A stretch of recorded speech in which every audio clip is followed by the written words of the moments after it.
Welcome back to Classic Stories and Fairy Tales. I am your host and narrator, Jerry Coble, and we are continuing on our journey through the book The Marvelous Land of Oz by L. Frank Baum. And today we start with The Scarecrow Takes Time to Think. It seems to me, began the Scarecrow, when all were again assembled in the throne room, that the girl Ginger is quite right in claiming to be queen. And if she is right, then I am wrong, and we have no business to be occupying her palace. But you were the king until she came, said the Wogglebug, striding up and down with his hands in his pockets, so it appears to me that she is the interloper instead of you. Especially as we have just conquered her and put her to flight, added the Pumpkinhead, as he raised his hand to turn his face toward the Scarecrow.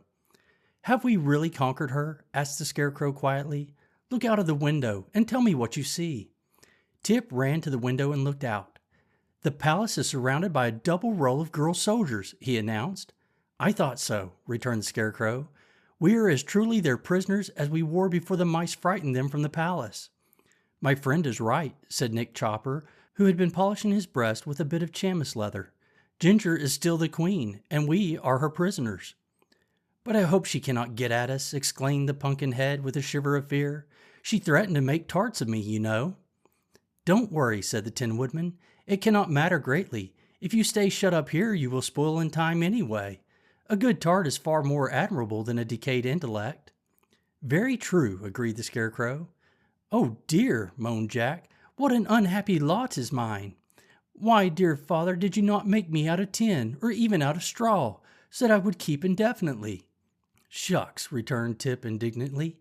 You ought to be glad that I made you at all. Then he added reflectively, everything has to come to an end sometime. But I beg to remind you, broke in the Wogglebug, who had a distressed look in his bulging round eyes, that this terrible Queen Ginger suggested making a goulash of me.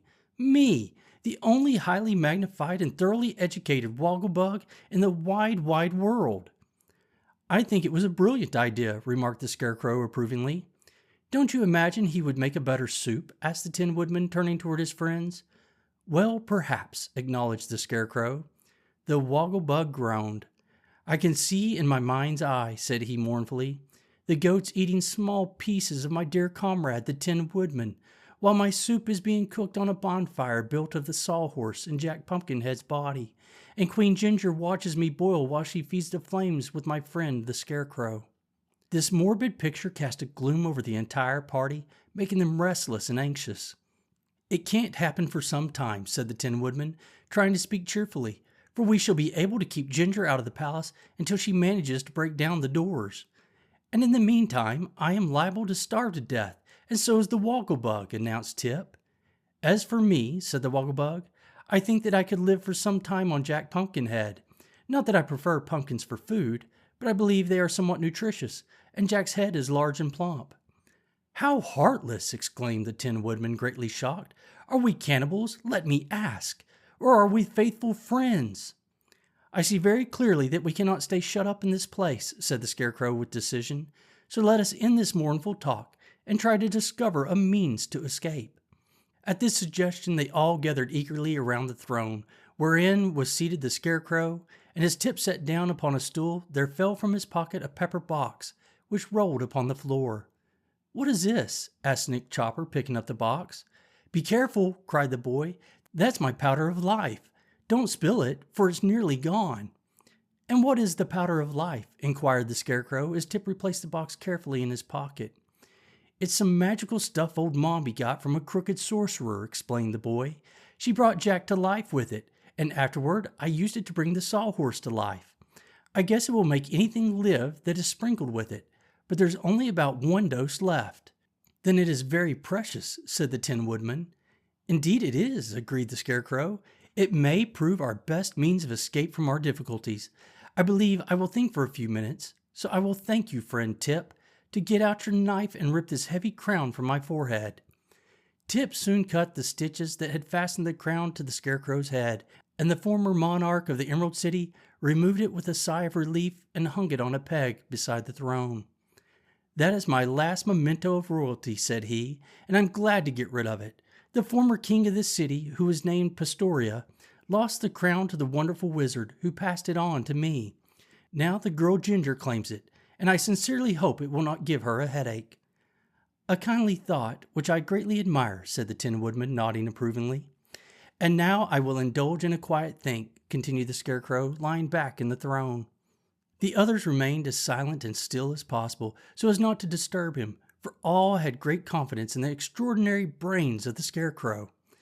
And, after what seemed a very long time indeed to be anxious watchers, the thinker sat up, looked upon his friends with the most whimsical expression, and said, "My brains worked beautifully today. I'm quite proud of them. Now listen. If we attempt to escape through the doors of the palace, we shall surely be captured, and as we can't escape through the ground, there is only one other thing to be done. We must escape through the air."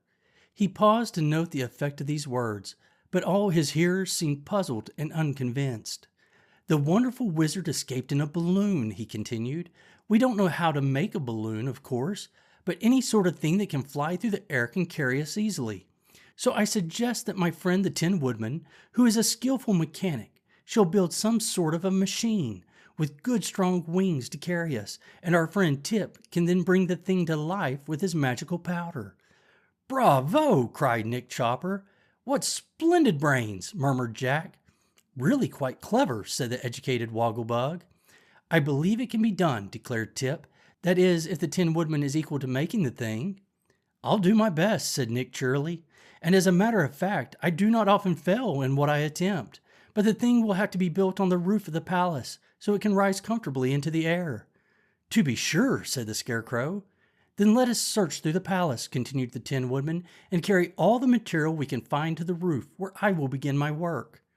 "First, however," said the Pumpkinhead, "I beg you will release me from this horse, and make me another leg to walk with, for in my present condition I am no use to myself or to anyone else." So the Tin Woodman knocked a mahogany center table to pieces with his axe, and fitted one of the legs, which was beautifully carved, onto the body of Jack Pumpkinhead, who was very proud of the acquisition. "It seems strange," said he, as he watched the Tin Woodman work, "that my left leg should be the most elegant and substantial part of me." "That proves you are unusual," returned the Scarecrow, "and I am convinced that the only people worthy of consideration in this world are the unusual ones. For the common folk are like the leaves of a tree, and live and die unnoticed." "Spoken like a philosopher," cried the Wogglebug as he assisted the Tin Woodman to set Jack upon his feet. "How do you feel now?" asked Tip, watching the Pumpkinhead stump around to try his new leg. "As good as new," answered Jack joyfully, "and quite ready to assist you all to escape." "Then let us get to work," said the Scarecrow in a businesslike tone. So glad to be doing anything that might lead to the end of their captivity, the friends separated to wander over the palace in search of fitting material to use in the construction of their aerial machine. The astonishing flight of the Gump. When the adventurers reassembled upon the roof, it was found that a remarkably queer assortment of articles had been selected by the various members of the party. No one seemed to have a very clear idea of what was required, but all had brought something. The Wogglebug had taken from its position over the mantelpiece in the great hallway the head of a Gump, which was adorned with wide-spreading antlers, and this, with great care and greater difficulty, the insect had carried up the stairs to the roof. This Gump resembled an elk's head, only the nose turned upward in a saucy manner, and there were whiskers upon its chin, like those of a billy goat. Why the Wogglebug selected this article, he could not have explained, except that it had aroused his curiosity. Tip, with the aid of the sawhorse, had brought a large upholstered sofa to the roof. It had an old-fashioned piece of furniture with high back and ends, and it was so heavy that even by resting the greatest weight upon the back of the sawhorse, the boy found himself out of breath when at last the clumsy sofa was dumped upon the roof. The Pumpkinhead had brought a broom, which was the first thing he saw. The Scarecrow arrived with a coil of clothesline and rope, which he had taken from the courtyard, and in his trip up the stairs he had become so entangled in the loose ends of the ropes that both he and his burden tumbled in a heap upon the roof and might have rolled off if Tip had not rescued him. The Tin Woodman appeared last. He also had been to the courtyard, where he had cut 4 great, spreading leaves from a huge palm tree that was the pride of all inhabitants of the Emerald City.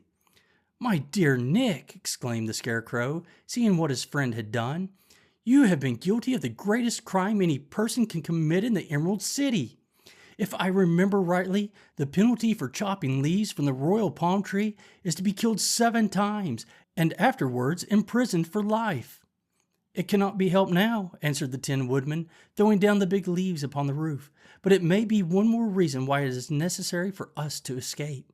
And now let us see what you have found for me to work with." Many were the doubtful looks cast upon the heap of miscellaneous material that now cluttered the roof, and finally the Scarecrow shook his head and remarked, "Well, if friend Nick can manufacture from this mess of rubbish a thing that will fly through the air and carry us to safety, then I will acknowledge him to be the better mechanic than I suspected." But the Tin Woodman seemed at first by no means sure of his powers, and only after polishing his forehead vigorously with the chemist's leather did he resolve to undertake the task. "The first thing required for the machine," said he, "is a body big enough to carry the entire party. This sofa is the biggest thing we have, and might be used for a body. But should the machine ever tip sideways, we should all slide off and fall to the ground." "Why not use 2 sofas?" asked Tip. "There's another one just like this downstairs." "That is a very sensible suggestion," exclaimed the Tin Woodman. "You must fetch the other sofa at once." So Tip and the Sawhorse managed with much labor to get the second sofa to the roof, and when the two were placed together, edge to edge, the backs and ends formed a protecting rampart all around the seats. "Excellent!" cried the Scarecrow. "We can ride within this snug nest quite at our ease." The 2 sofas were now bound firmly together with ropes and clothesline, and then Nick Chopper fastened the Gump's head to one end. "That will show which is the front end of the thing," said he, greatly pleased with the idea. "And really, if you examine it critically, the Gump looks very well as a figurehead.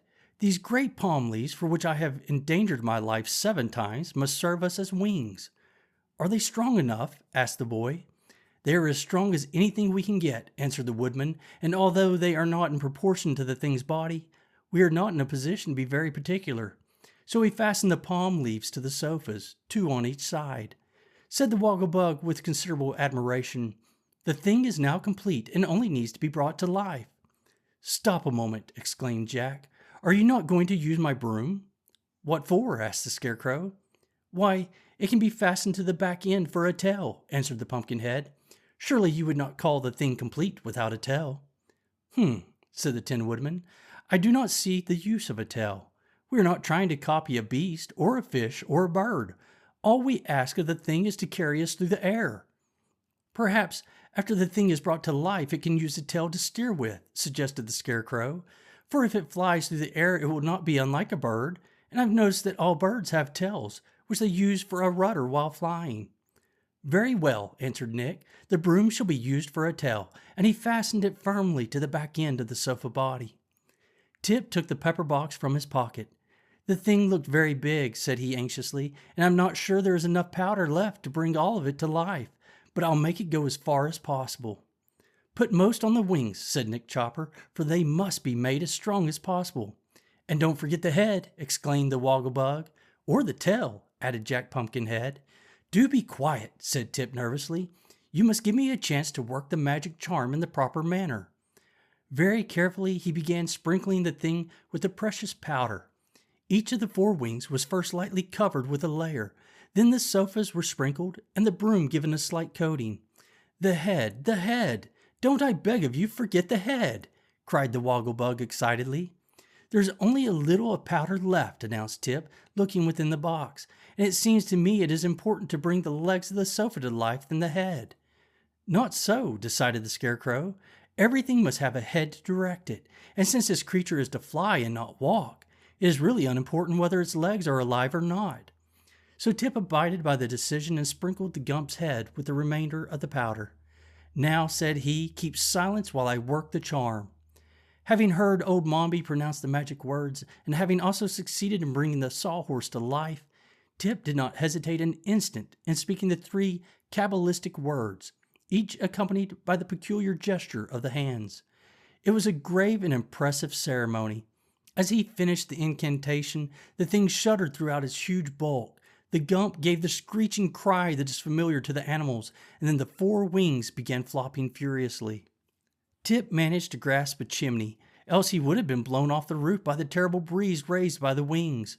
The Scarecrow, being light in weight, was caught up bodily and borne through the air until Tip luckily seized him by one leg and held him fast. The Woggle